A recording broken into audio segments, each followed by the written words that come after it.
Femme. Femme. Femme. Femme. Femme.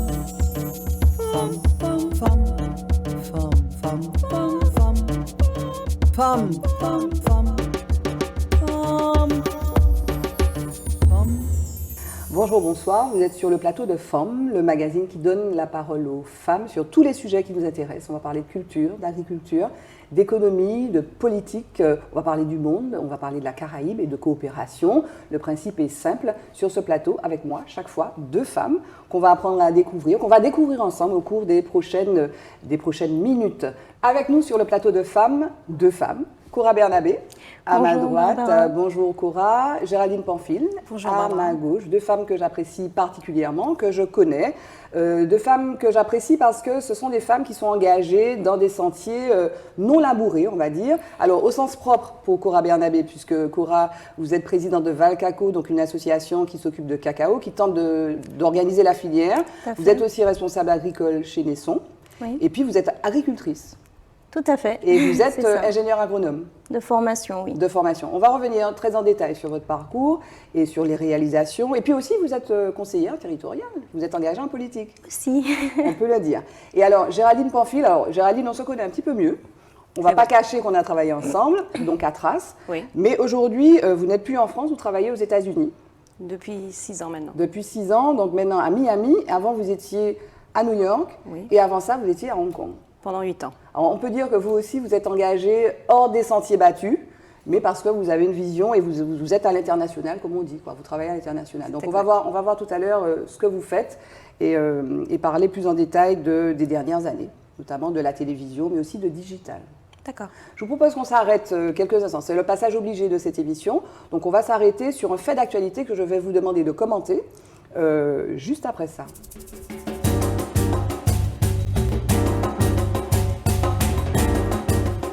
Dans la rubrique Focus, je vais vous demander de commenter un fait d'actualité. Alors, le fait d'actualité que j'ai choisi aujourd'hui, Cora et Géraldine, c'est un fait qui, on va le voir à l'antenne, c'est un fait qui met en scène, voilà, regardez. Donc, c'est une couverture, une de France Antilles, en date du 27 avril, frappée alors qu'elle allaitait sur un parking. Donc, c'est l'histoire d'une jeune femme, Amandine, hein, on le voit donc à la couverture, une infirmière libérale âgée de 32 ans, qui se trouvait sur un parking avec son enfant dans sa voiture, et qui, à un moment, a voulu donner à manger à son enfant, donc qui allaitait son enfant.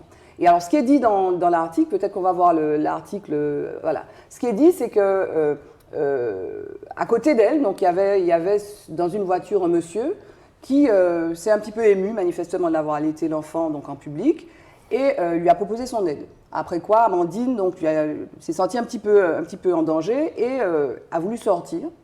Et Amandine a été tapée. Donc non, Amandine a commencé par taper le monsieur, et après le monsieur a riposté en tapant Amandine, au point que Amandine s'est retrouvée, on le voit, avec 30 jours d'incapacité de travail. Manifestement, en tout cas, la une de France Antilles, c'est ce que ça évoque, parce qu'elle a allaité, son enfant. Qu'est-ce que vous en pensez? Est-ce que vous avez suivi déjà cette actualité? Ça date un peu, mais est-ce que vous l'aviez vu, Cora, ou Géraldine n'était peut-être pas en Martinique? Oui. Eh bien, avec les réseaux sociaux, oui. C'est vrai que même basée aux États-Unis, je me fais fort de suivre ce qui se passe dans la Caraïbe, et en plus particulièrement en Martinique, parce que c'est mon pays. Et j'avais donc vu passer ce fait divers qui avait été partagé par un certain nombre de personnes dans mon réseau. Et une chose qui n'est pas très claire, est-ce il a donc souhaité l'aider. Donc le problème n'était donc pas qu'elle allaitait son enfant en public. Quand tu dis l'aider, enfin, ce qu'on peut penser, c'est que quand un homme vous dit que vous avez votre sein à l'air, vous dit, mais je n'étais pas là, bien entendu, vous dit, est-ce que je peux t'aider? Alors qu'il voit votre sein, c'est peut-être pas qu'il veut forcément lui donner la tétée. C'est un peu équivoque. C'est assez macho déjà comme comportement. Aujourd'hui, allaiter, c'est pas en public, c'est pas quelque chose d'illégal. En plus, c'est plutôt sain et c'est même conseillé. Hein, par tous les scientifiques. Tout à fait. Et en plus, elle était dans un lieu, somme toute privé, puisqu'elle était dans sa voiture, même si sa porte entière était ouverte. Et ce genre de réaction première, en tout cas, et même primaire, on pourrait dire, à mon avis, est à condamner. Qui est malheureusement global. Je veux dire, ce n'est pas une chose qu'on voit seulement en Martinique. Aux États-Unis, le débat sur l'allaitement en public et sur la place publique depuis des années maintenant. Et malheureusement, Cora, je suis tout à fait d'accord avec vous, on retourne en arrière. Il n'y a rien de plus naturel qu'une femme qui allaite son bébé. et être choqué par quelque chose qui est de l'ordre du besoin basique, qui est j'ai faim, il faut que je me nourrisse, je viens en aide à mon enfant pour me paraît un retour à la pudibonderie vraiment première, quoi. Et c'est inutile. Enfin, c'est pas logique, mais est-ce qu'il y a donc il y a une forme de morale en fait, d'imposition d'une forme de morale où le corps de la femme doit être caché. Et dans certains cas, ça va plus loin, mais oui, c'est ça, non? C'est-à-dire qu'il ne faut pas montrer son corps. Alors que je vais faire un parallèle peut-être trop rapide. Au carnaval, tout le monde montre son corps. On montre les fesses, on montre les seins, les hommes comme les femmes. Et c'est quoi le problème alors? Avec le fait que cette femme allaite son enfant. Alors, sur les réseaux sociaux, on voit, moi j'ai vu des gens qui disent oui, mais bon, le monsieur l'a tapé parce qu'elle l'avait elle-même tapé, ce qui est vrai. Oui. Et la femme dit, mais comme je me suis sentie en danger, je l'ai tapé. Oui, elle s'est certainement sentie agressée en amont, avant de porter un coup à la personne en question. Mais est-ce qu'il n'y a pas un problème finalement avec le corps des femmes? Clairement, en fait, quand on se rend compte ça donne à une activité qui est somme toute absolument normale. Et pour venir à ce que disait Cora, qui est quelque chose qui est extrêmement recommandé par n'importe quel gynécologue, pédiatre, le lait de la mère, c'est le liquide divin. Vous avez allaité votre... Je sais que vous avez un petit garçon, vous avez allaité votre enfant? Je l'ai allaité jusqu'à ce que je ne puisse plus le faire, mais 3 mois. 3 mois. Mais c'est un engagement. Je pense que toutes les mères qui ont pu le faire sont passées par là. En plus, c'est quelque chose qui ne se contrôle pas. C'est-à-dire que quand l'enfant a faim, même des fois pour pouvoir le calmer, etc. Oui, ou le faire dormir. Enfin, je veux dire, c'est vraiment quelque chose qui en tant que maman, a été plus que naturel. Et pour revenir à ce que disait Barbara, de cacher le corps, oui, enfin, l'époque où, plus jeune, je pouvais faire par exemple du monokini sur la plage est complètement révolue, mais quand il s'agissait de donner le sein à mon fils, c'était même pas une question. Alors, oui, on en revient finalement à les seins de la femme, à la fois la vertu première qui est de nourrir l'enfant. Il y a l'aspect sexuel également, parce que quand on pense à dénuder son corps, personne ne trouve anormal que les hommes soient buste nus à la plage et ne portent pas de t-shirt. Et ce sont aussi des seins qu'ils ont. Buste nus d'ailleurs dans la rue. Des fois, vous voyez des types, parce qu'il fait chaud, ils se mettent buste nus. Ils vont aller à la station-service, ils vont sortir buste nus. Ils ne viendraient pas à l'idée d'une femme de se mettre buste nus. De faire la même chose. On est d'accord. Juste une petite anecdote s'agissant de l'allaitement. Moi, j'ai allaité ma fille pendant 6 mois. J'étais tellement malheureuse quand j'ai dû arrêter. Et puis, il me revient qu'une fois, donc j'étais allée faire son passeport, donc je l'allaitais, et j'étais dans un commissariat dans le 18e arrondissement de Paris. Donc je l'ai sortie, donc je n'ai pas non plus exhibé, mais j'ai donné la tétée à ma fille. Et comme vous disiez, c'est extrêmement recommandé, vous protégez votre enfant et vous protégez aussi quand vous allaitez. Donc il y a des vertus complètement, disons, même en termes de santé. Et puis il y a d'ailleurs des campagnes Bien sûr. Pour l'allaitement. Mais alors, donc il y a probablement cette notion du rapport au corps de la femme. Alors moi, désexualiser en fait. Lorsqu'on allaite, ça n'a rien à voir avec une exhibition du corps. Hein. Et c'est peut-être que les hommes ou enfin les gens ont du mal à faire la part des choses entre le fait d'allaiter d'un côté et puis d'un autre côté, autre chose qui n'aurait rien à voir avec ce besoin premier qu'a l'enfant. Qui est de donner à manger à l'enfant. Mais il y a aussi quand même, alors moi j'ai vu sur les réseaux sociaux des gens qui disaient oui, mais bon, elle l'a tapé, donc c'est un peu bien fait pour elle. Mais bon, il y a là quand même la question de la violence. Elle a eu 30 jours d'ITT. Oui. Et alors ce qu'on lit après, j'ai pu le lire après sur d'autres supports, c'est que cette femme s'est sentie, elle a été stressée parce que ça faisait remonter chez elle de vieilles peurs parce qu'elle a été agressée sexuellement, cette jeune femme. Et ce qui m'amène à vouloir parler avec vous de ce problème de la violence faite aux femmes. Je disais que des statistiques de l'ALEFPA, en fait, qui est une association, l'association laïque pour l'éducation et la formation, la prévention et l'autonomie, et qui tient les statistiques des violences faites aux femmes. En 2019, on a eu 303 plaintes de femmes pour violence, donc agression sexuelle ou violence conjugale. En hausse, 2 ans plus tôt, c'était 204. Donc il y a un phénomène de violence qui est lié, vous allez me dire ce que vous en pensez, au fait que les femmes ont moins de scrupules à aller se plaindre, parce qu'avant elles avaient peut-être peur de porter plainte. Qu'est-ce que ça vous inspire, ça, cette violence faite aux femmes? C'est des choses qui pour vous sont suffisamment sur la place publique. On va peut-être parler de ce qui se passe aux États-Unis et Cora ici. Qu'est-ce que vous en pensez? Non, pour moi, on n'en parle pas suffisamment. On ne fait pas suffisamment de campagnes de communication dessus. On sait aussi que pendant le confinement, les violences intrafamiliales ont explosé, oui, de façon exponentielle, ont augmenté de façon exponentielle. Et à mon sens, aujourd'hui, il n'y a pas suffisamment de communication, d'accompagnement, peut-être pas suffisamment de moyens donnés à ces associations aujourd'hui qui s'occupent de ces cas-là, des victimes et des auteurs aussi des faits, pour faire diminuer ce genre de choses. Et même en matière d'éducation, moi je crois que depuis le plus jeune âge, il faut inculquer un savoir-être, oui, un savoir-être, un savoir-vivre aux enfants, et à mon avis, aujourd'hui, ce n'est pas fait. Qu'est-ce que vous en pensez, Géraldine? Et peut-être une comparaison avec ce que vous voyez aux États-Unis? Écoutez, aux États-Unis, le problème est tout aussi présent. La partie éducative est très importante, à la fois que ce soit les garçons ou les filles, comprendre que ce n'est pas normal, comprendre en tant que femme que si ça arrive, il faut en parler. Souvent, c'est dur, hein, j'imagine. On a 100 000 cas de femmes qui ont été violentées et qui ont subi des violences familiales ou qui ont été agressées, comme cette jeune femme, parce que c'est pas dans le cas de sa famille, pendant des années, et qui n'osent pas parler. Donc, c'est un processus personnel, mais c'est vrai que, avant tout, parler et faire savoir que ça s'est passé. Mais oui, globalement, j'ai trouvé particulièrement sur ce fait-là que... on a parlé. Il y a eu un mouvement, d'après ce que j'ai pu voir sur les réseaux, de femmes qui ont essayé de soutenir en montrant des photos d'elles-mêmes en train d'allaiter. Elles ont organisé une tétée géante. Oui. Alors j'avoue que je ne sais pas ce que ça a donné. Je ne sais pas si.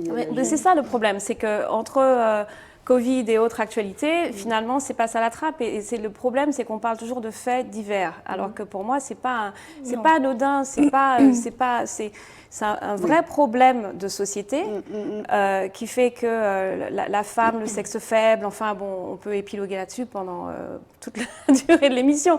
Mais la vérité, c'est que oh, la pauvre, elle s'est fait tabasser. Des gens se permettent de dire qu'elle l'a bien mérité. Et puis, finalement, on passe au problème. On passe à autre chose. Et c'est ça le truc. C'est à quel moment on se sert d'un fait divers pour vraiment pousser. On voit, je fais un parallèle qui n'a peut-être rien à voir, mais ayant vécu les États-Unis pour quelques années maintenant, je vois ce qui se passe avec George Floyd. Il a fallu qu'une jeune fille de 16 ans filme en direct cette mise à mort, parce que finalement, c'est exactement ce qui s'est passé, pour qu'au final, on se retrouve avec un mouvement national et que les gens ne lâchent pas, alors que ça est international, parce que ça fait des décennies finalement que ce genre de malpractice et d'actes de racisme primaire se passe. En tant que femme noire aux États-Unis élevant un petit garçon noir, on ne peut pas se demander à quel moment mon fils va devenir un hashtag. Il passe de « je suis mignon » à devenir une menace.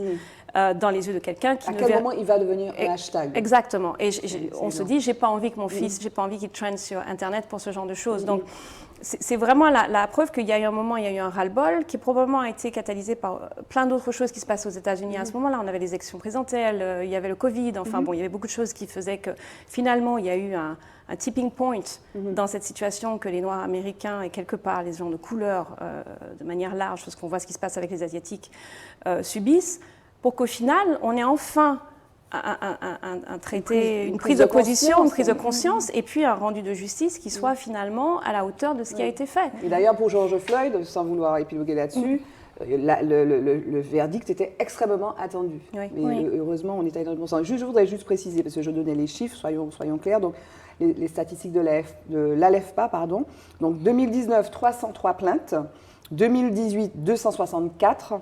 Et 2017, 207 plaintes. Et puis alors, dans l'actualité, il y a un fait encore plus extrême, qui est cette femme à Mérignac qui a été tuée, qui a été tuée par son ex-époux, qui était violent, qui sortait de prison, et qui, non content de lui avoir tiré dessus par 3 fois, l'a immolée, en fait, l'a brûlée. Donc on est dans des cas de violence qui peuvent aller très très très loin. Donc vous, c'est quoi la parade par rapport à ça, c'est quoi? C'est l'éducation, c'est ça d'abord? Oui, l'éducation, et puis il faut créer des précédents, c'est-à-dire il faut, lorsqu'on a un cas comme celui-ci dont tu viens de parler qui se présente, ben, je crois que la justice doit prendre des dispositions pour ne donner envie à aucune personne de refaire ce genre d'acte. Mais vous savez, quand on regarde, il faudrait étudier bien comment dire, les décisions de justice, parce qu'aujourd'hui, quand vous avez donc des crimes qui seraient commis, d'accord, un viol par exemple, ça va devant un jury populaire. Il faut peut-être regarder aussi les verdicts. Hein. Je ne suis pas sûre que ce qui est appliqué en termes de plainte, et d'ailleurs dans une prochaine émission je vais essayer de revenir avec les chiffres, soit les choses les plus exemplaires qui soient. On n'est pas sûr de ça. Donc il faut aussi peut-être passer effectivement. Il y a la réponse judiciaire, mais je pense que c'est peut-être je ne sais pas, quelque chose qui doit intéresser toute la communauté. Et c'est là où je faisais l'exemple de ce qui s'est passé avec George Floyd, parce qu'avant ça, on a eu Breonna Taylor, on a eu des cas flagrants d'utilisation de la police pour aussi, comme c'est passé avec ce cas où cet homme qui traversait, ce qu'allait voir les oiseaux à Central Park, et cette femme qui instrumentalise la police pour pouvoir faire face à une situation qui est toute bête quand il lui demande simplement d'attacher son chien, ce qui la règle en plus à Central Park.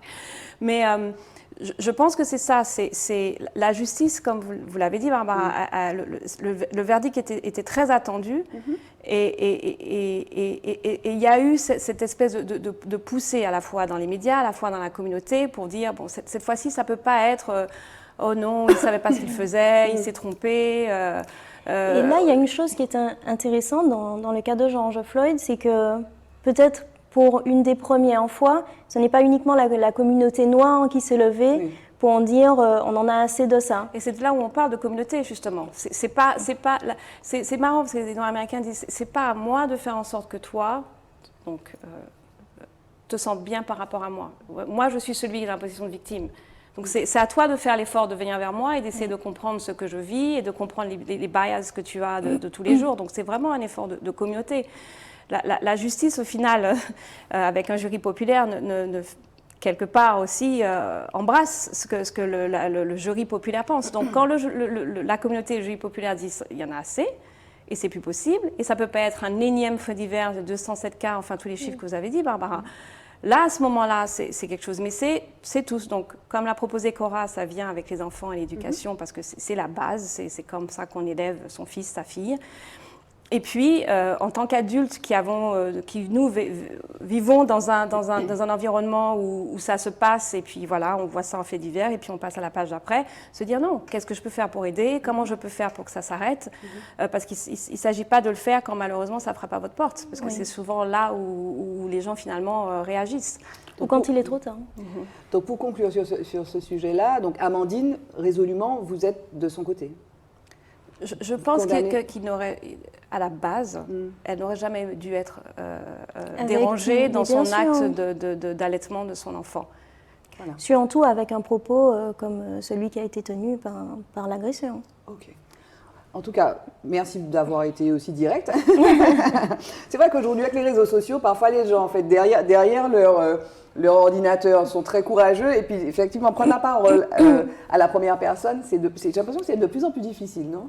Oui, c'est de plus en plus difficile parce que justement avec ces réseaux sociaux-là, on peut être attaqué, incendié très rapidement, mais par moment, je crois qu'il faut prendre des positions et puis dire clairement ce qu'on pense. Ok. Je vous propose qu'on continue. On va parler plus directement de vous, même si à travers votre point de vue, là, on sait mieux qui vous êtes. Mais là, on parle plus directement de vos parcours à toutes les deux. Mots de femme.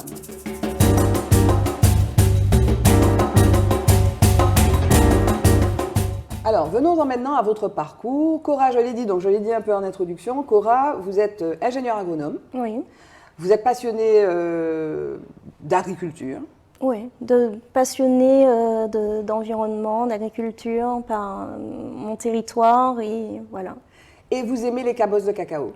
Et j'adore le cacao. Vous aimez le cacao. Donc le cacao qui sert à faire du chocolat. Tout à fait. Et vous êtes, je l'ai dit, conseillère territoriale, donc vous êtes en politique depuis quelques années, et vous êtes aussi responsable agricole chez Nesson. Tout à fait. Voilà. Alors, on va revenir plus directement. Géraldine, donc, on l'a dit, vous vivez aux États-Unis, vous avez suivi un parcours marketing, communication, vous avez fait une école de commerce. J'ai eu mon bac ici en Martinique, au lycée Schœtcher. Ensuite, j'ai intégré la prépa HEC de la CCI de Pointe-à-Pitre. Parce que j'étais très jeune, j'avais à peine 17 ans et partir à Paris me paraissait, et à mes parents également, un peu prématuré. J'avais la possibilité de revenir tous les week-ends, c'était quand même assez sympa. Et puis, donc, j'ai passé les concours des grandes écoles de commerce et j'ai intégré mon école à Paris. Si on parle de l'éducation, quand je suis partie à Hong Kong, j'ai également intégré le MBA de Hong Kong University, qui est fait avec Columbia University aux États-Unis et à New York, et avec London Business School. Et puis, plus récemment, j'ai intégré le Executive Program de Harvard. The Business, Entertainment, Media and Sports. Et c'est pas faux, Barbara. Parce que c'est the top. Écoutez, on en parlait la dernière fois. Recevoir la lettre d'acceptation d'Harvard, c'est comme dans les films. On se dit, mon Dieu.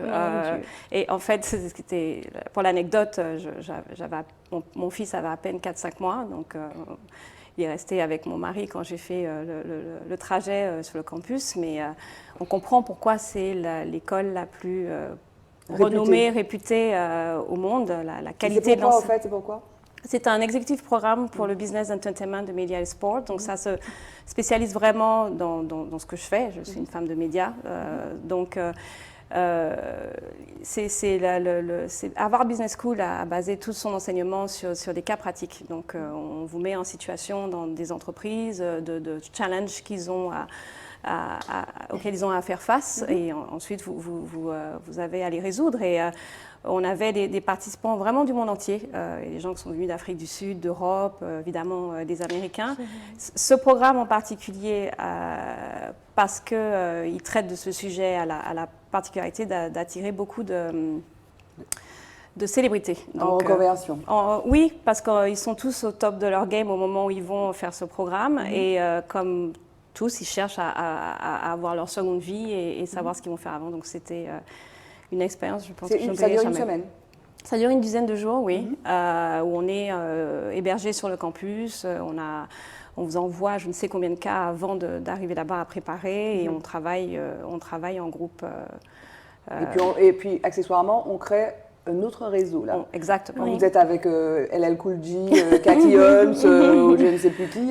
Gérard Piquet, là, vous êtes, entre autres, Lindsey Vonn, oui. Vous êtes à 3 degrés de Joe Biden, là, maintenant.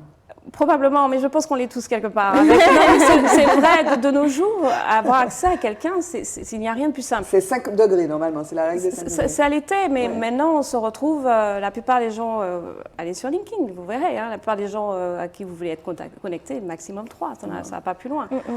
Et alors, vous avez fait vos études où, Cora? J'ai fait mes études, j'ai passé mon bac en Martinique, et après, pareil, j'étais un peu jeune, et mes parents m'ont dit, ah, mais non, tu es trop jeune pour partir.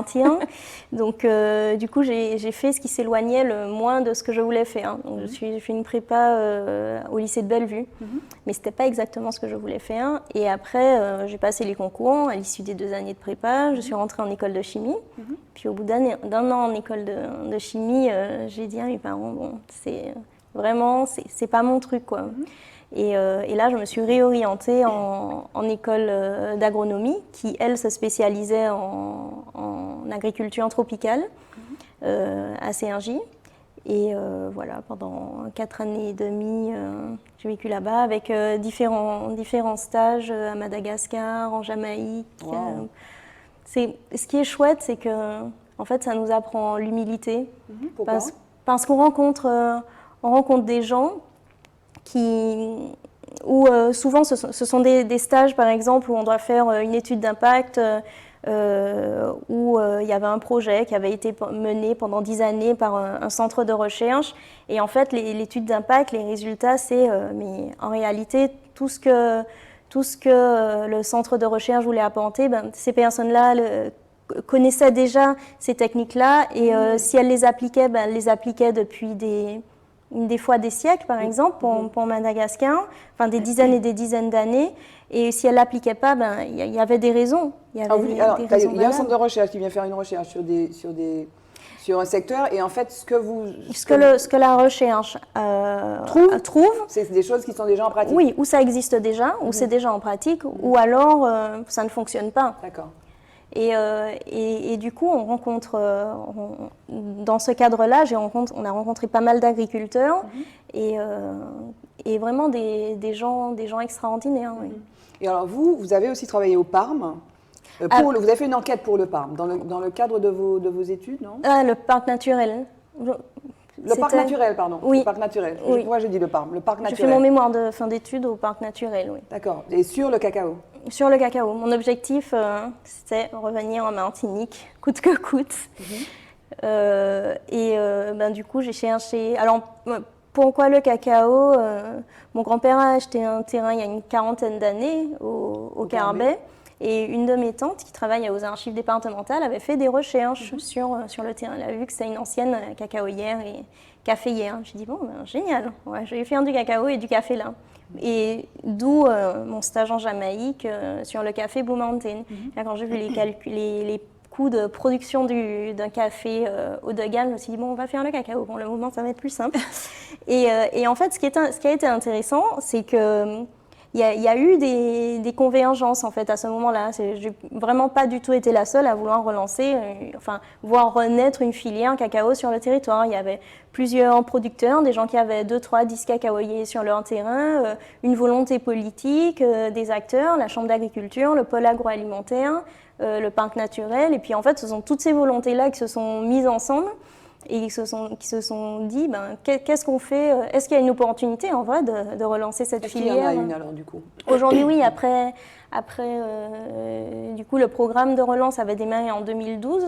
Donc après 8-9 ans, on peut se dire, oui, il y a une opportunité. On s'est rendu compte qu'on a une grande diversité génétique sur le territoire. Alors, vous m'aviez expliqué ça une fois. Donc, il y a 10 variétés, il me semble. Dans le monde, oui. Dans le monde, et nous, on en a 5. On en a 7. 7, pardon. 7. On en a 7 en Martinique, mais avec un fort taux d'hybridation et une signature génétique qui est propre à la Martinique. Donc ça, c'était quand on a eu ça. On est spécifique. Oui, voilà, on a une typicité martiniquaise et caribéenne aussi. Alors, je veux nommer, parce que c'est joli, les 10 variétés, donc de Nané, Criolio, Contamana, Marañón, Purus, Amelonado, Trinitario. Ce sont nos... ce qu'on a ici, oui, plus ou moins. Ouais, plus ou moins, ouais. On a, ouais, c'est ça. Et alors, c'est quoi les caractéristiques de notre variété à nous de cacao? En fait, ce qui est intéressant, au-delà de la variété, donc c'est cette typicité martiniquaise, mais ce dont on s'est rendu compte, c'est que quel que soit le mélange de ces variétés-là qui viennent de Martinique, à partir du moment où on maîtrise le process de transformation, donc la fermentation, le séchage, principalement la fermentation, parce que c'est ce qui va développer les précurseurs de l'arôme chocolat, ben là, on arrive à obtenir un chocolat fin. Et donc, au-delà de la variété, c'est le terroir qui va jouer. Au prêcheur, par exemple, on aura des notes de fruits rouges. À Rivière-Pilote, on aura des notes de caramel ou de banane. Je sais pas. Au Carbet, on peut avoir des notes boisées. Et j'ai un voisin qui est à 30 secondes à vol d'oiseau, un peu plus bas en altitude, plus proche de la rivière. On n'a pas du tout les mêmes notes aromatiques. Et en fait, c'est en ce sens aussi que là, on a lancé un gros travail, bien soutenu par le Parme, sur la mise en place, essayer de mettre en place une appellation d'origine contrôlée sur le cacao martiniquais. Et aujourd'hui, oui? Non, je trouve ça fascinant. Et je me demandais, donc, et l'étape d'après, c'est quoi? Vous avez trouvé des partenaires qui veulent miser sur le cacao de la Martinique pour faire des produits autour de ça? Mais il y a même une demande locale d'ailleurs. Il y a une demande locale qui n'est pas satisfaite d'ailleurs. Non, qui n'est pas satisfaite. Il y a une forte demande aussi internationale qui est aujourd'hui largement supérieure plus de 100 fois supérieure à l'offre, exactement. Et ce qu'il y a de compliqué, c'est que on veut garder notre capacité à décider, nous producteurs, dans le devenir d'une filière cacao d'excellence martiniquaise. Et qu'est-ce qui pourrait se passer? Non, mais sur la question de partenaires qui pourraient financer, il ne faut pas que ces partenaires-là puissent prendre le pas finalement sur les décisions que des agriculteurs martiniquais veulent mettre en œuvre pour le devenir de la filière.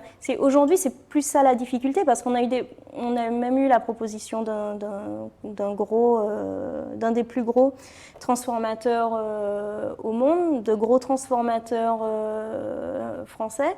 Mais aujourd'hui, c'est difficile de dire oui si derrière, on n'a pas l'assurance de notre indépendance future. Vous ne voulez pas être absorbé? Tout à fait. Vous voulez garder la qualité. Par exemple, le travail qui est fait avec Valcaco. Et la valeur ajoutée. Aussi, vous allez nous expliquer les enjeux. Le travail qui est fait avec Valcaco, c'est un travail aussi sur l'environnement. Il faut que ce soit assez... Oui, tout à fait. C'est plus que biologique d'ailleurs. Oui, alors aujourd'hui, tous les agriculteurs n'ont pas le label agriculture bio, parce que c'est un label qui est difficile à obtenir, parce qu'il y a beaucoup de paperasse, très clairement, et que c'est un label qui n'est pas forcément adapté au contexte tropical, insulaire, martiniquais. Mais au-delà de ça, quand quelqu'un rentre dans Valcaco, il signe une charte dans laquelle il est stipulé qu'aucun produit chimique n'est autorisé. Parce qu'on essaye, effectivement, on est dans une voie où on essaye de se dire, bon, ok, on sait ce qu'on a fait dans le passé, c'est un fait. Aujourd'hui, on veut essayer de faire différemment. Avec le cacao, c'est possible. C'est pas un arbre qui est exigeant en intrants, en produits chimiques, etc. On a, justement, avec les variétés, au-delà du fait qu'on valorise des variétés locales, on n'a aucun intérêt à importer des variétés d'ailleurs. Parce qu'en plus de ça, on risquerait d'importer des maladies, des ravageurs qui n'existent pas ici. Ici, nos variétés sont rustiques, adaptées au territoire. Elles ont évolué seules pendant des dizaines d'années et on a tout intérêt à développer celles-là. Et alors, on est sur une production de l'ordre. À l'époque, on s'était vu il y a 2 ans. Vous me disiez qu'il y avait 4 tonnes de cacao produites. Oui, c'était ça. En 2014, ça a augmenté ou pas là, on est sur un potentiel qui a augmenté, oui, qui a bien augmenté par rapport aux surfaces plantées. D'ici 3 ans, avec les surfaces qu'on a plantées là, les 2 dernières années, on sera sur 40 tonnes à peu près. Wow, c'est bien ça. Waouh. Et donc là, on commence à répondre à la demande locale de transformation. Par exemple, on parle des frères Lozéa qui font du chocolat, etc. Parce on a signé un contrat de commercialisation. Lui, par exemple, il n'arrivait pas, il importait beaucoup, quoi. Il n'arrivait pas à se fournir sur le marché local. Il est obligé. Fin des années 70, la Martinique produit encore une centaine de tonnes de cacao. Et puis après, la culture disparaît quasiment. Quand on fait le diagnostic en 2014, on n'est plus qu'à 4 tonnes de potentiel de production. Alors, on va faire un petit questionnaire vite fait. Pourquoi on est passé de cette production massive, d'après vous, Géraldine, à si peu de parce qu'il y a eu une grosse priorité donnée à une autre sorte d'agriculture. Enfin, ce n'est pas mon domaine, mais ça me paraît un peu évident que la priorité a dû être donnée à la banane et à la canne à sucre, et que du coup, le cacao en a souffert, probablement pour des enjeux économiques qui paraissaient évidents à l'époque. Ouais. Mais je pense que Cora doit avoir une réponse un peu plus... Même si je veux rester politiquement correcte, la disparition du cacao intervient avec l'arrivée des cultures subventionnées. Et en Guadeloupe, il y a même eu une prime d'arrachage au cacaoyer. C'est lié au POSEI, enfin, c'est ça notamment. Donc c'est les fonds européens qui subventionnent massivement la banane et la canne. Et alors moi, j'étais tombée à l'époque, j'avais écrit un article. Il y a eu aussi, pour ne pas, parce que ce n'est pas la seule chose, ce ne sont pas les seules choses, ce n'est pas la seule chose qui a fait disparaître le cacao sur le territoire. Il y a eu l'apparition de fronts pionniers début du XXe avec la Côte d'Ivoire, par exemple. Gros producteur. Gros producteur qui aujourd'hui fait 40% des parts de marché mondiales. Et à ce moment, l'objectif n'était pas de produire en qualité, mais en quantité. Aujourd'hui, on a des chocolatiers qui ne cherchent plus, je veux, je sais pas, 2000 tonnes par ici ou 5000 tonnes par ici, c'est je veux, même si c'est 100 kilos, je te l'achète à un prix raisonnable pour le producteur. Enfin voilà, on n'est plus aussi, la conjoncture a aussi évolué. Mais donc globalement, vous êtes plutôt optimiste, vous, sur Je suis très optimiste. Enfin, si, de toute façon, à mon sens, il y a une filière qui va se développer. Avec qui, dans 5-10 ans, je ne sais pas. J'espère que ça va continuer à se développer avec les producteurs de Martinique. Mais oui, Là, on a assisté vraiment à un consensus, une volonté d'emmener cette filière le plus loin possible. Et puis, cette volonté aussi de structurer cette filière-là, notamment pour aller chercher des subventions, Tout etc. à fait. Là, petite anecdote, il y a le cuisinier de l'ambassade de France à Londres qui nous a envoyé un message, il voulait du cacao pour essayer. Et donc, on lui a envoyé 10 kilos il y a 2-3 mois à peu près, pour un essai. Et aujourd'hui, il veut signer un contrat de commercialisation avec nous et il nous a dit qu'il arrête d'acheter chez, bon, je ne vais pas citer de nom, mais le plus gros producteur de chocolat fin de France. Et en fait, c'est super. Et ce qui est intéressant, en fait, c'est que même lui, il nous dit... mais c'est génial parce qu'on lui a donné du cacao d'un producteur du Caraïbe, un note de basse pointe, et il a dit, mais effectivement, lui voit les différences de notes aromatiques, et ça va mieux avec ça, et ça va mieux avec un autre produit. Et bon, voilà. Est-ce qu'on organise, enfin, avant de donner la parole à Géraldine, est-ce qu'on organise comme on fait avec le vin ou avec le rhum, des ateliers, disons, non pas d'œnologie, comment on dit en fait, c'est de la dégustation. Oui, pour sentir les arômes. C'est ça, c'est des tests sensoriels, en fait. Le PAM forme un jury expert de cacao de Martinique. Et donc, d'ici quelques mois, et, enfin, peut-être même avant quelques mois, ce sera terminé. C'est une formation qui a commencé il y a quelques temps. Et donc, en Martinique, oui, on le fait déjà dans le monde. Et en Martinique, on sera capable aussi de caractériser nous-mêmes notre cacao. Non, mais je dis autre chose. Je dis vulgariser. Ben, moi, j'ai eu l'occasion d'assister, de faire un stage d'œnologie. Mais complètement. Voilà, on pourrait faire des stages d'œnologie. Oui, ça pourrait être mis en place. Voilà, parce qu'on apprend, les touristes qui viennent, ou même les Martiniquais, on les initie aux différents arômes du rhum précisément. On pourrait le faire avec notre cacao, puisqu'on a plein de variétés. Mais même nous, en tant que... mais en fait, la variété participe au goût, mais c'est plus le terroir qui va vraiment impacter finalement le goût du cacao. Mais même nous qui sommes des non-initiés, nous, producteurs de cacao, quand on a goûté nos différents cacaos sur les premières productions, on s'est rendu compte vraiment des différences de goût. Alors, on va revenir au cacao. On va parler de rhum aussi tout à l'heure, puisque D'accord. vous travaillez aussi avec la distillerie Nesson comme responsable agricole. Alors, Géraldine, on a dit, donc on a parlé de Harvard, vous avez vécu à Hong Kong, et donc maintenant vous êtes à Miami, et vous avez évolué. Donc nous, on s'est connus pour le lancement de Trace. On a lancé Trace ensemble avec Olivier Laouché. Quelle aventure! Quelle aventure! Vous étiez... C'était le projet qui devait nous prendre 4 mois, qui nous a pris 4 ans. Voilà, personnellement, j'étais à ATV en mai, j'ai quitté ATV, je suis venue en octobre. Olivier m'avait dit, on commence en octobre 99. Et en fait, on a commencé en avril 2003. Oui, je travaillais à France Télévisions, RFO à l'époque, et il m'a appelé en me disant, j'ai un projet sur lequel je travaille, j'aimerais que tu rejoignes l'équipe de création, on va démarrer dans 4 mois, il faut que tu viennes maintenant. Ça nous a pris littéralement 4 ans. 4 ans, ça nous a pris 4 ans. Soyons clairs, il fallait trouver des sous, il fallait trouver des partenaires. Et finalement, c'était déjà les Américains d'ailleurs. C'était les Américains. On a toute une longue pérégrination, parce qu'on arrive, on pitch les grands groupes de distribution de Pay TV.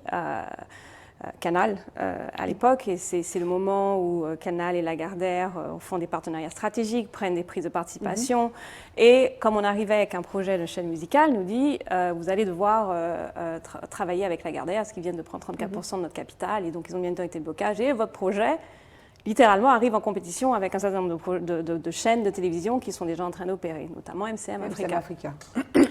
On démarre les conversations avec Lagardère, et ces 4 ans, c'est marrant parce que quand le soleil, la lune, les étoiles, tout se met en place, tout a été très vite finalement dans les 2 dernières années. Au moment où on a commencé ces conversations avec Canal qui nous ont introduits à Lagardère, au même moment, dans le groupe Canal, il y avait un haut exécutif qui avait eu des relations avec Richard Weiner de Goldman Sachs à l'époque, professionnel évidemment, et qui lui avait dit j'ai ce projet, je devrais rencontrer ces gens-là et voir si ça s'intéresse. Et de manière très intéressante, à ce même moment, Richard avait une application pour le fonds de Goldman Sachs, qui est Urban Investment Group, qui est un fonds dédié aux minorités, qui avait le magazine Trace, qui existait déjà, qui cherchait à avoir des fonds pour développer leurs activités. Et les gens s'est dit, waouh, le projet Olivier, Barbara, Jérôme et Bella, Géraldine, plus le projet de Trace ensemble, ça va vraiment faire quelque chose qui peut intéresser Goldman Sachs et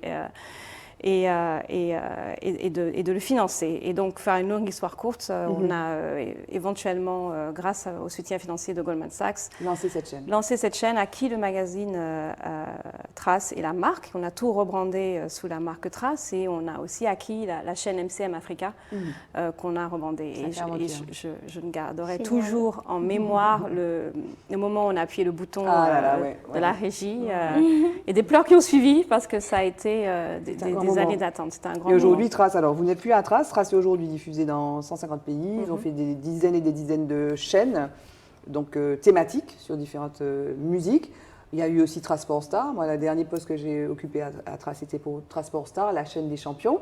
Et donc vous avez été à Trace donc, jusqu'en 2007. Oui. Et vous êtes parti donc, à Hong Kong pour faire un MBA. Oui. Donc pour lancer l'antenne de Trace en Asie, du Sud-Est. Et puis, vous avez été recruté par la NBA. Oui, donc j'ai déménagé à Hong Kong après avoir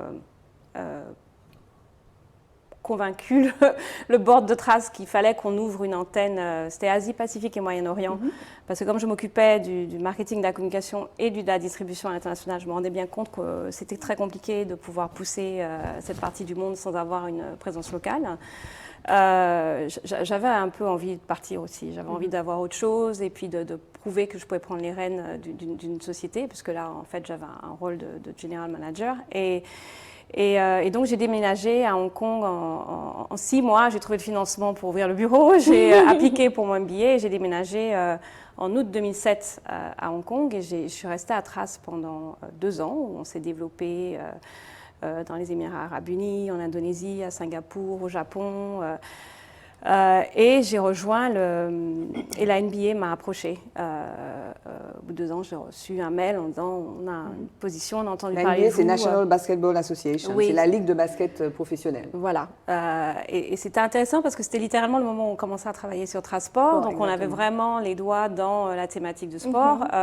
Savoir que la NBA, quand je vois mes anciens collègues, tout le monde est venu d'un parcours sport et médias, sportif. Moi, j'avais absolument pas le profil clé mais quand on parle de mentors et de gens qui ont qui m'ont aidé dans ma carrière, mon patron à l'époque qui dirigeait les opérations Asie-Pacifique s'est dit si elle a réussi à développer une chaîne de télévision qui passe du hip-hop et du R&B, parce que c'était ça à l'époque, en Asie toute seule, parce que c'était moi et j'étais toute seule, j'avais une assistante à mi-temps, mais c'était voilà. Il y a peut-être des chances qu'elle nous aide sur notre stratégie et j'ai pris donc la direction de la distribution des médias et tout le licensing, donc tout ce qui était jeux vidéo, magasins, en plus de la distribution sur les chaînes de télévision, les réseaux sociaux. Et ça a été 4 ans et demi extraordinaire parce qu'on travaille sous une big marque. Alors moi, je viens de Trace que personne connaissait dans cette région du monde. Il fallait expliquer qui c'était. Il y avait une chaîne terrestre en Indonésie qui s'appelait Trans TV. Donc dès que je disais Trace TV, ils me disaient ah oui on connaît. Non, je suis sûre qu'on ne parle pas de la même chose. Il va falloir que je vous dise ce que c'est. À une marque comme la National Basketball Association. Il n'y a pas une personne au monde qui ne sait pas ce que c'est. Alors, on aime, on n'aime pas, on est fan, on n'est pas fan, mais tout le monde connaît. Donc, avoir accès aux gens et ouvrir les portes, ce n'était pas ça le plus compliqué. Ce qui était plus compliqué, c'était de continuer à donner de la croissance sur des marchés où d'autres sports tels que le football, le badminton, le tennis de table sont beaucoup plus populaires que le basket. Donc ça vient avec un travail de fond. On a fait pas mal de grassroots events où on spot grassroots, des activités de fond en fait. C'est quand on organisait, on a notamment lancé un programme qui s'appelait Junior NBA. On allait dans toutes les écoles. C'est un peu la caravane Colgate, hein, quand on y pense. C'est pour changer les mentalités, quoi. Oui, parce qu'en fait, on n'est pas fan, on devient fan. Et si vos parents, votre école, votre environnement n'est pas focus sur un sport en particulier, on peut passer à côté de talent, on peut passer à côté d'un intérêt. On ne cherchait pas forcément le prochain Jordan ou le prochain LeBron James, mais l'idée, c'était de continuer à faire en sorte qu'on pouvait créer de nouveaux fans et des gens qui avaient l'intérêt dans le monde du basket. Et la NBA a vraiment une position différente et vraiment particulière dans toute industrie. Enfin, la raison, Barbara, l'une des raisons principales pour lesquelles, quand ils m'ont approchée, j'ai décidé d'y aller, c'est que j'ai beau chercher, je n'ai pas encore trouvé une compagnie qui a réussi à prendre le monopole sur un produit, à le porter à l'international de la manière dont ils l'ont fait et d'être synonyme de ce qu'ils font. Les gamins, quand ils sont bons au basket, ils veulent être joueurs de NBA. Et même avant de devenir un Lakers. C'est ça leur objectif. C'est ça leur objectif. Et quand on connaît le business de l'autre côté de la barrière, on comprend comment ça a été fait. Et je me suis dit, et j'étais toujours dans cette dynamique d'éducation, que si je pouvais apprendre un tout petit peu de comment ils avaient réussi à faire ça, je deviendrais... Est-ce que vous le savez maintenant? Oui, j'ai la revenir ici en Martinique pour montrer comment on fait pour adresser le marché mondial avec le cacao et toute autre chose. Et donc là maintenant, vous êtes donc après la NBA, donc vous êtes parti avec la NBA à New York parce que vous voulez pour des raisons peut-être personnelles. C'est aussi le système dans ce genre de grandes boîtes, les gens qui réussissent bien en région ont souvent les opportunités d'être amenés dans les headquarters, la maison mère, et vice-versa d'ailleurs. Et c'était aussi, à un moment donné, pour moi, ça faisait 8 ans en Asie, mon mari est martiniquais, ça nous prenait 24 heures pour rentrer à la maison, des enfants de nos amis grandissaient et commençaient à nous appeler monsieur, madame, parce qu'ils ne nous connaissaient pas, alors qu'on les avait vus naître, et c'est venu à un moment donné aussi, c'était parfait, parce que c'est venu à un moment donné aussi où on a eu envie de rentrer, enfin d'être plus proche, pas forcément d'entrer. Toute votre famille est ici aussi. Toutes nos deux familles sont ici, et là, maintenant, à Miami, on n'a jamais été aussi proche. Malheureusement, en temps Covid, ça n'a jamais été aussi compliqué de rentrer en Martinique. Mais oui, se rapprocher de la Martinique et de nos parents et de nos amis est devenu crucial. Parce que vraiment, la vie à Hong Kong était absolument délicieuse et douce. Et si ça avait été plus près de la Martinique, peut-être qu'on y serait encore. Mais c'est venu à la fois avec l'opportunité professionnelle et le fait qu'on voulait rentrer. Enfin, est-ce que toutes deux, est-ce que le fait de partir, alors vous êtes revenus, vous peut-être un jour vous êtes revenus, vous revenez régulièrement, mais est-ce que le fait d'aller à l'extérieur, c'est un plus? Est-ce que vous donnez le conseil d'aller quand même à l'extérieur si on a envie de revenir? Qu'est-ce que vous en pensez, quoi? Ah oui, complètement. Il faut faire ça? Oui, je crois que si on a la possibilité de le faire, c'est une ouverture en fait. Si on a la possibilité, ce n'est pas toujours évident parce que ça demande des moyens financiers, mais si on a la possibilité de le faire, de partir, de s'ouvrir à d'autres cultures, à d'autres façons de faire, c'est important parce que ça peut nous donner de nouvelles idées, en fait, tout simplement, ou nous permettre d'aborder certaines thématiques sous un autre angle. C'est important, oui. Alors aujourd'hui, Géraldine, vous travaillez, donc vous êtes dans une société Live Now, donc qui fait du pay-per-view, donc qui propose des programmes sur Internet payants. Oui. C'est un peu je veux dire, c'est vraiment the place to be aujourd'hui en temps de confinement. Oui, alors en fait, LiveNow est une filiale d'une holding d'investissement qui s'appelle Acer, dans laquelle je suis. À Acer, on a une équipe de première ligue anglaise, Leeds United, qui va très bien pour l'instant, on se débrouille bien. On a des chaînes de télévision sous la marque Eleven, qui est le sport. On a un certain nombre d'autres assets et on a lancé LiveNow fin d'été 2020. Et ce qui peut paraître comme étant un mouvement très opportuniste parce qu'on est tous passés de « Ah ben c'est sympa, Lady Gaga avec sa guitare nous fait un petit concert a cappella, mais on a besoin de plus et il y a peut-être une opportunité ». En fait, c'est un projet que le président de Acer, Andrea Radrizzani, était déjà en train de travailler depuis au moins 2 ans.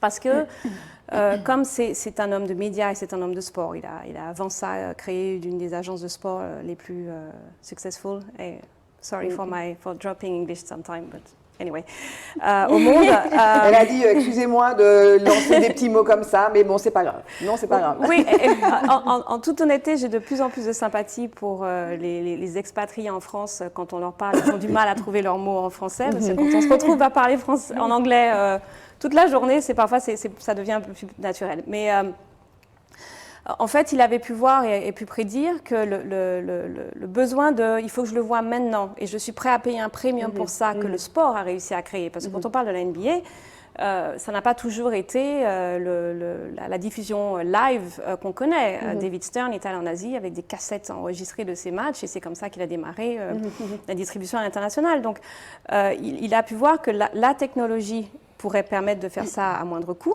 Qu'en plus, on est face maintenant à des générations, les millénials et les Gen Z, qui sont nés avec les expériences virtuelles. C'est pas quelque chose d'exotique pour eux. Je veux voir ce que c'est vraiment quelque chose de tout à fait naturel.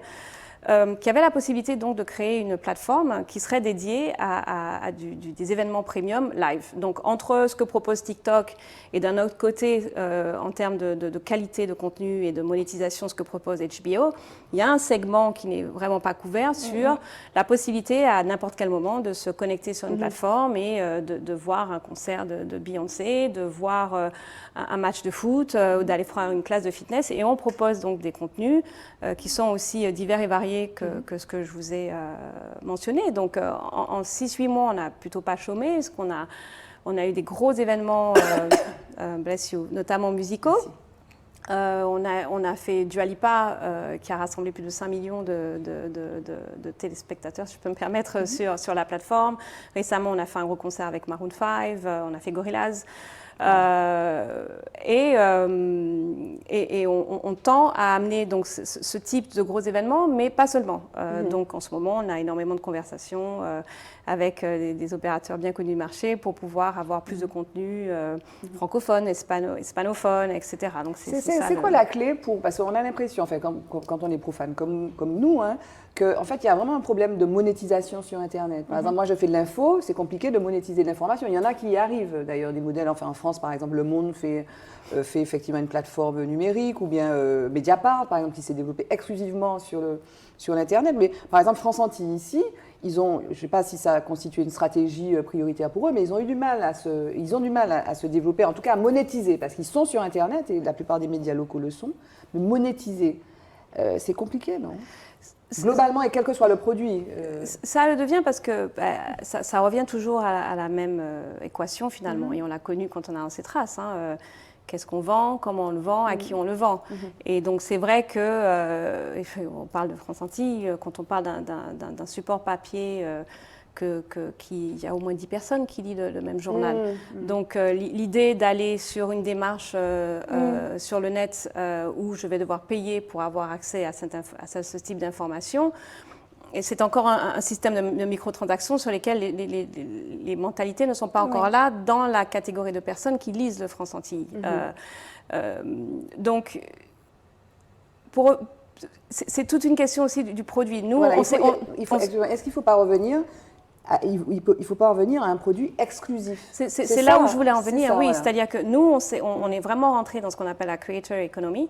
On va avoir des talents, quels qu'ils soient, dans le monde de la cuisine, parce qu'on aura des émissions de cuisine, de comédie, d'art. Et on leur dit, on met en place une structure où vous serez capable d'engager avec vos fans de manière très interactive, vous serez capable de créer des expériences, et puis un système de monétisation qui est différent, que ce soit des revenus passifs, comme on dit, ou là en l'occurrence comme on fait un système de pay-per-view, donc c'est les fans qui disent je veux voir le concert de Dua Lipa et payent en moyenne $15 pour le voir. Mais en fait c'était quand même le principe de Canal+ à l'époque. C'était pas sur Internet, mais Canal+, c'est la box de Canal+, si vous n'étiez pas abonné... Et dans l'absolu, la pay-per-view, ça n'a rien de nouveau. La box a fait du pay-per-view depuis des décennies, mais c'est une question aussi il faut que l'audience soit prête à ça. Oui. Et il faut aussi que la technologie puisse permettre à un moment donné de faire des économies d'échelle qui fassent du sens. Parce que, comme je dis, là je parle que des gros artistes, mais l'idée qu'on ait de plus petits artistes qui ont peut-être 1000 fans sur Internet et leur proposer le même type de support technique et marketing est complètement à l'ordre du jour, hein, et devrait l'être, parce que si on veut délivrer sur la promesse d'avoir toujours quelque chose à voir, il y a un besoin en termes de volume d'heures de contenu qui doit être assouvi et qui ne peut pas venir d'un budget d'acquisition de programmes de n'importe quel groupe. Ce serait beaucoup trop ambitieux et probablement pas réaliste. Cora, dans les milieux dans lesquels vous évoluez, que ce soit à Nesson, donc même si vous êtes responsable agricole, ou bien donc Valcaco, l'Internet, c'est quelque chose qui vous paraît devoir entrer dans l'équation précisément de l'avenir, la monétisation, la création de richesse? C'est quelque chose que vous intégrez ou bien vous n'y êtes pas encore? Je pense qu'on n'y est pas encore suffisamment, mais je crois qu'il faudra l'intégrer au fur et à mesure dans les années à venir.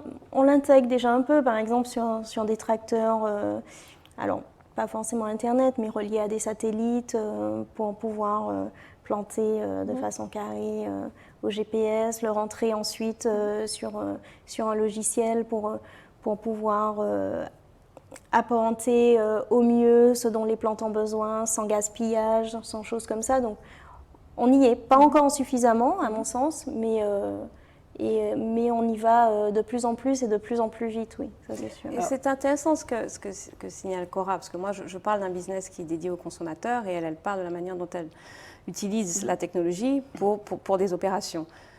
Entre la NBA et Acer, j'ai travaillé pour une société Magic Leap qui est pioneer dans tout ce qui est réalité mixte. Et les 3/4, pas le 7/8e du business qu'on avait, étaient donc dédiés à des entreprises, parce qu'il y a une question d'adoption également, hein, en termes de technologie, qui sont les premiers à l'avoir. Quand on pense à des technologies qui sont vraiment, vraiment vulgarisées maintenant, telles que le mobile, au tout début, tout ce qui était BlackBerry et smartphone, c'était pour les businessmen et women qui avaient besoin d'être rejoints à toute heure et de connecter leur mail tout le temps. Et puis maintenant, on voit des enfants avec la dernière pièce de technologie dans la main.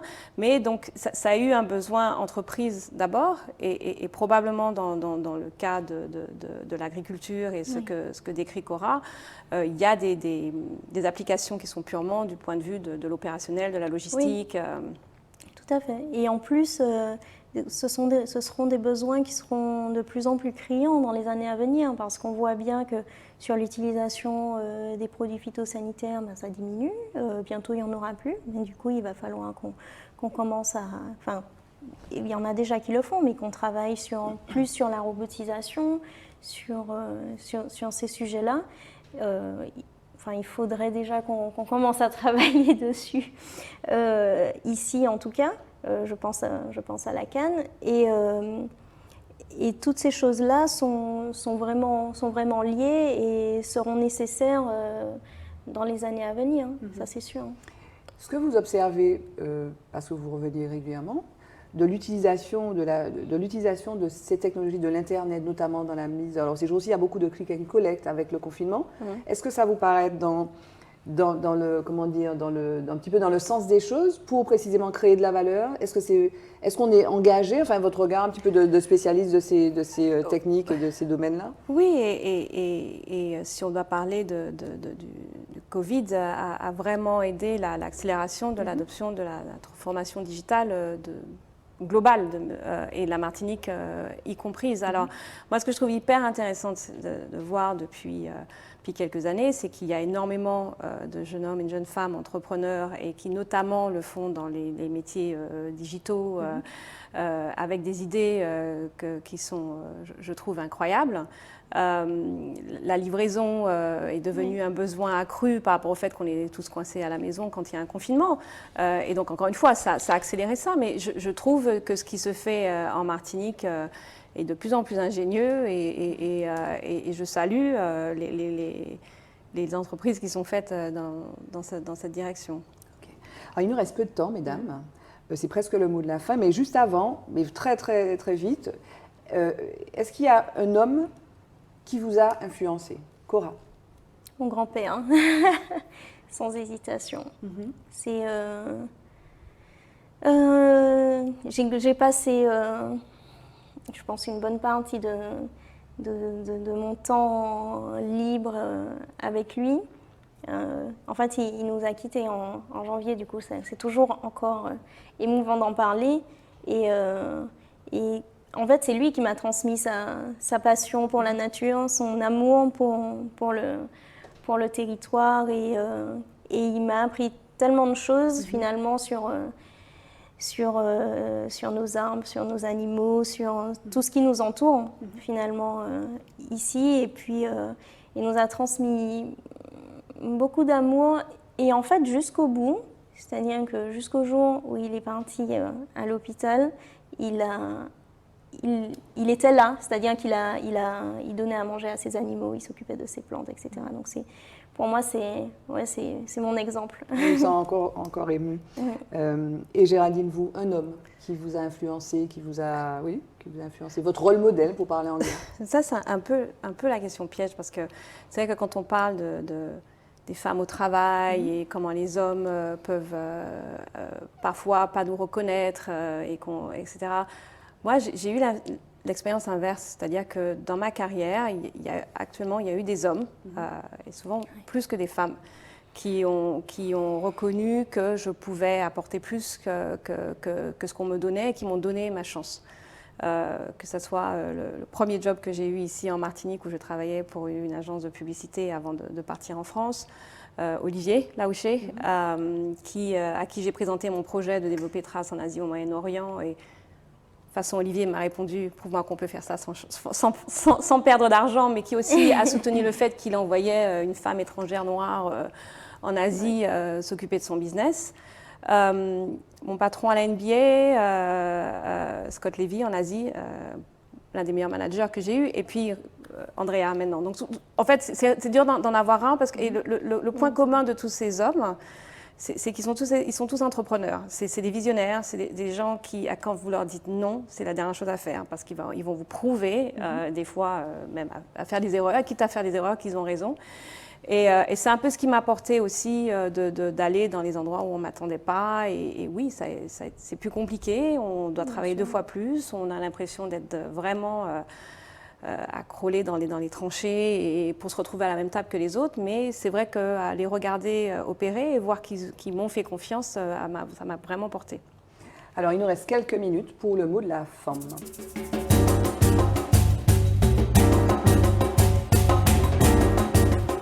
Ben, nous sommes arrivés presque au terme de cette émission. Je pense qu'il y aurait vraiment eu plein d'autres choses à dire. Vous êtes passionnantes, mesdames. Merci en tout cas d'être venues là. Je vais vous demander de conclure. Cora, qu'est-ce qu'on peut vous souhaiter? Qu'est-ce qu'on peut me souhaiter? De continuer à garder toujours l'espoir qu'on peut toujours mieux faire, et puis continuer à avoir de l'énergie, l'énergie qu'il faut pour participer à faire avancer notre territoire, quelle que soit la thématique. Individuellement et collectivement. Oui, complètement. Et vous, Géraldine? Alors, d'abord, en tant que maman, que j'arrive à élever un garçon indépendant qui sera debout dans ses chaussures et qui sera un individu pour la société dans laquelle il sera. Ça, c'est quelque chose qui, avant d'être parent, on s'imagine ce que d'être parent, et puis une fois qu'on l'est, on se rend compte à quel point la charge est lourde et vaste. Et que l'aventure dans laquelle je me lance avec Acer depuis 6 mois soit successful. On a de très très très grosses ambitions. Les projets sont magnifiques. On travaille beaucoup. Donc peut-être me souhaiter un peu de repos. Travailler un petit peu moins quand même. Travailler un petit peu moins et d'avoir un peu plus de temps avec ma famille. Voilà, en gros c'est ça. En tout cas, merci beaucoup. Vous avez été mes premières invitées pour mon retour à la télévision après 20 ans sans direct. Merci Barbara. C'était vraiment passionnant, c'était un plaisir. Et puis, bonne route. Hein, et puis, à bientôt. Nous, on se retrouve dans pas très longtemps avec d'autres femmes passionnantes, toujours dans Femmes. Portez-vous bien, à bientôt. Merci. Femme. Femme. Femme. Femme. Femme. Femme. Femme. Femme. Femme. Femme. femme, femme, femme.